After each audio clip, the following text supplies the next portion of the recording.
দীর্ঘ ৪.৫ বছর পর অবশেষে দেশ থেকে জরুরি অবস্থা প্রত্যাহার করেছে মিয়ানমারের জান্তা সরকার। আজ থেকে এটি কার্যকর হয়েছে।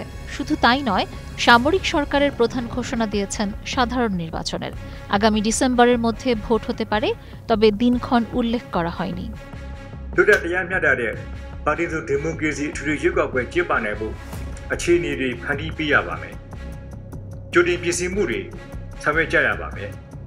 জান্তা প্রধান জেনারেল মিন অং হ্লাইং এ নিয়ে এক আদেশ জারি করেছেন।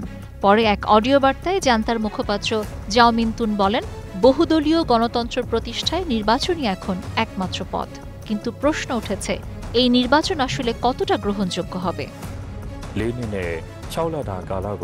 2021 সালে সেনা অভ্যুত্থান ঘটিয়ে গণতন্ত্রপন্থী নেত্রী অং সান সুচির সরকার পতন ঘটান মিন অং হ্লাইং। এরপর চড়ে বসেন মিয়ানমারের মসনদে, বন্দী করেন শান্তিতে নোবেলজয়ী সুচিকে, গ্রেপ্তার করেন তার দলের হাজার হাজার নেতাকর্মীকে। অন্যদিকে দেশজুড়ে ছড়িয়ে পড়ে সশস্ত্র সংঘাত। অনেক দল উপদল মিলে গণতন্ত্রের জন্য জান্তা সরকারের বিরুদ্ধে লড়াইয়ে নামে। নিহত হয় হাজার হাজার মানুষ। ঘরবাড়ি হারিয়ে বাংলাদেশ সহ আশেপাশের দেশে আশ্রয় নেয় মিয়ানমারের নাগরিকরা।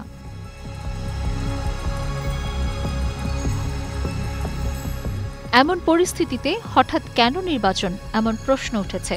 বিশ্লেষকদের মতে এটি আসলে সেনা শাসনের বৈধতা প্রতিষ্ঠার একটি প্রক্রিয়া মাত্র। কারণ নির্বাচনে অংশ নিতে পারছে না দেশটির সবচেয়ে জনপ্রিয় রাজনৈতিক দল এনএলডি, যাদের নেতৃত্বে ছিলেন গণতন্ত্রপন্থী নেত্রী অং সান সুচি। গত বছর বাতিল করে দেয়া হয় দলটির নিবন্ধন। এই পরিস্থিতিতে একটি মুক্ত ও সুষ্ঠু নির্বাচন কতটা সম্ভব?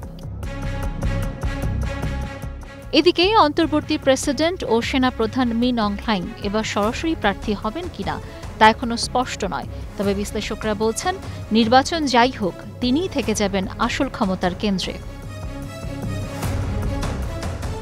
ইতোমধ্যে গঠন করা হয়েছে নতুন ইউনিয়ন সরকার এবং জাতীয় নিরাপত্তা ও শান্তি কমিশন, যার নেতৃত্বে থাকবেন তিনি।